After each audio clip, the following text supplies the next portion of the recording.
Pernahkah anda mendengar tentang manusia yang telah mati bertahun-tahun lamanya, namun mayatnya masih disimpan bahkan masih dihias seperti manusia serta dibawa berjalan-jalan mengelilingi kawasan sekitar? Ia mungkin sesuatu yang pelik dan sedikit menyeramkan, namun ianya suatu tradisi yang wajib dilakukan di salah sebuah kawasan di Indonesia yang mana ianya telah diamalkan sejak berkurun lama. Kenyataan ini merujuk kepada suku kaum Toraja, yang mana suku ini merupakan sebuah suku bangsa yang menetap di pergunungan bahagian utara Sulawesi Selatan Indonesia dengan populasinya yang dianggarkan sekitar 1 juta. Majoriti suku Toraja memeluk agama Kristian, sementara sebahagiannya pula menganut agama Islam dan juga mengamalkan kepercayaan yang dikenali sebagai Aluk Todolo. Perkataan Toraja berasal dari bahasa Bugis, To Riaja, yang membawa maksud orang yang berdiam di negeri atas. Suku Toraja terkenal dengan ritual pemakaman, rumah adat tongkonan dan ukiran kayu. Ritual pemakaman suku Toraja merupakan peristiwa sosial yang penting dan biasanya dihadiri oleh ratusan orang serta berlangsung selama beberapa hari. Asal-usul orang Toraja adalah dari Teluk Tonkin yang terletak di antara China Selatan dan Vietnam. Mengikut sejarah, nenek moyang suku Toraja telah mendiami wilayah pantai di Sulawesi sebelum berpindah ke dataran tinggi.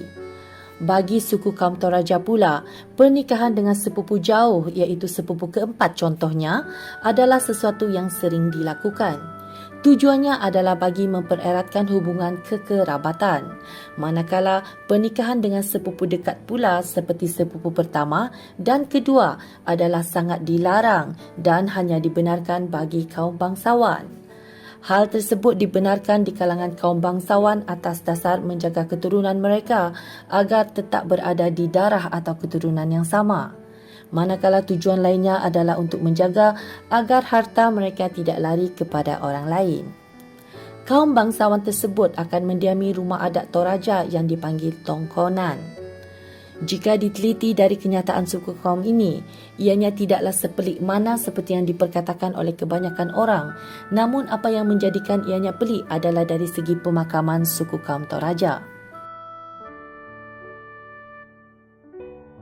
Bagi suku kaum Toraja, upacara kematian bukanlah suatu yang dianggap sebagai upacara pengebumian yang penuh dengan kesedihan.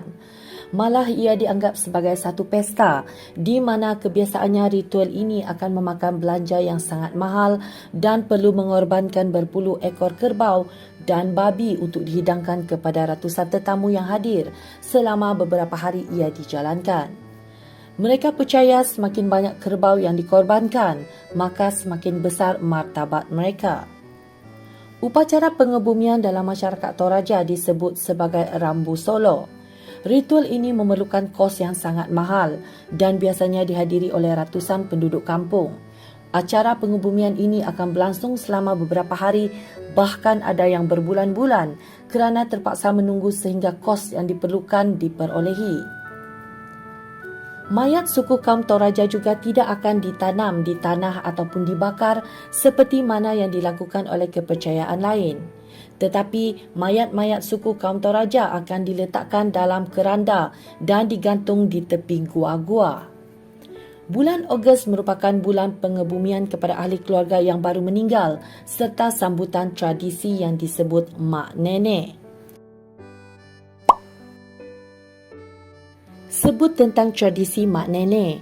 Inilah salah satu tradisi yang menjadikan suku kaum ini dianggap pelik dan menyeramkan, namun tetap dianggap sebagai suatu yang unik kepada mereka yang suka akan kelainan. Mengikut kepada suku kaum Toraja, mereka menyambut tradisi Mak Nenek pada setiap 3 tahun pada bulan Ogos. Ianya telah diamalkan sejak puluhan tahun lagi oleh masyarakat di Tanah Toraja, Sulawesi Selatan.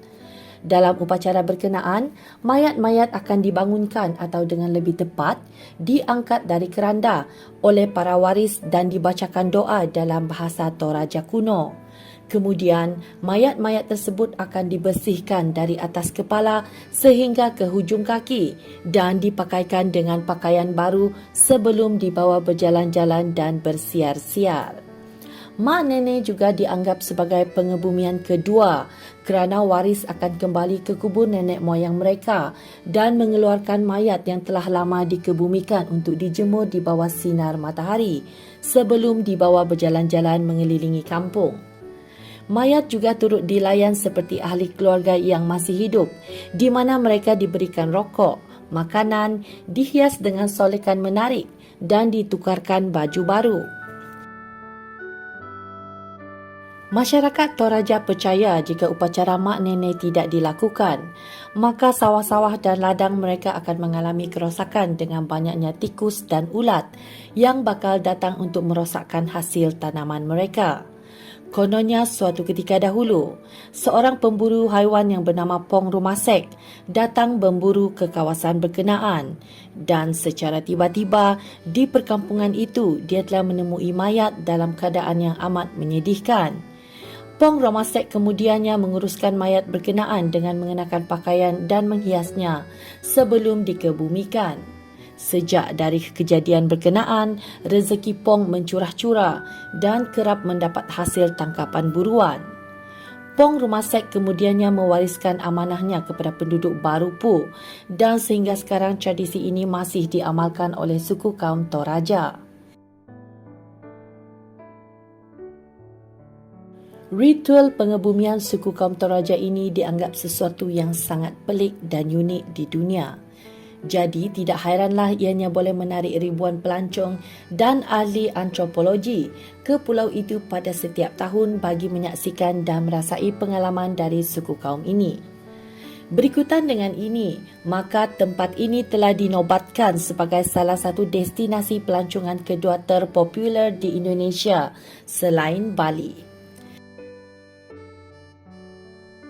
Kepada anda yang sukakan sesuatu yang mencabar atau ingin merasai pengalaman yang baru, bolehlah berkunjung ke kawasan ini untuk melihat kelainan pada suku kaum lain.